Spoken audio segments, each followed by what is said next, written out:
नमस्कार साथियों, एक बार फिर से आपका हार्दिक स्वागत है। जैसा कि हमने पिछले वीडियो में पढ़ा था गद्य शिक्षण में कौन कौन सी विधियों का प्रयोग किया जाता है।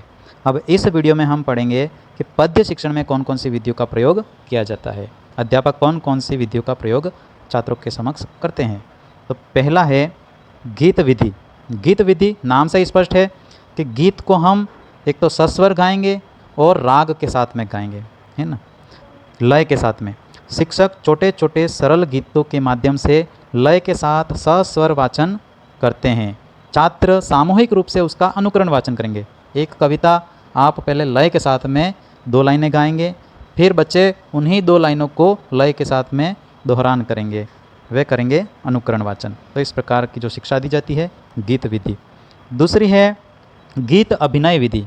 गीत अभिनय विधि, गीत विधि तो है ही, इसमें हम गा के सुना रहे थे, लेकिन गीत अभिनय विधि जो थी इसमें क्या होता है कि अध्यापक अपने शरीर हाव भाव के साथ में अंगों का संचालन करता है।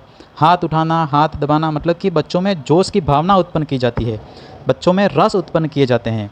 तो इस विधि के माध्यम से बच्चों का सर्वांगीण विकास भी होता है। गीत अभिनय विधि देखो, शिक्षक लयपूर्ण सस्वर कविता के साथ में शरीर हाव भाव के साथ में अंगों का संचालन करता है, जिससे बालक का सर्वांगीण विकास भी होता है। ठीक है, फिर आगे बात करते हैं अगली विधि के बारे में।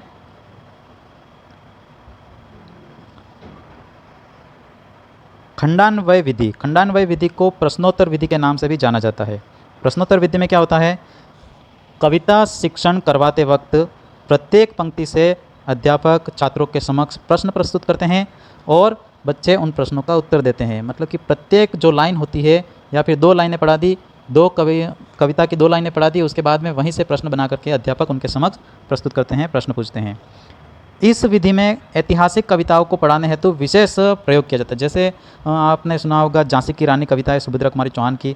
तो झांसी की रानी कविता पढ़ाते पढ़ाते उसी में से 4 लाइनें पढ़ाई, फिर उसी में से प्रश्न पूछ लिए, तो बच्चों का इंटरेस्ट बना रहता है, रुचि उत्पन्न होती रहती है। छात्रों की तर्क शक्ति एवं समझ भी इसके माध्यम से बढ़ती जाती है।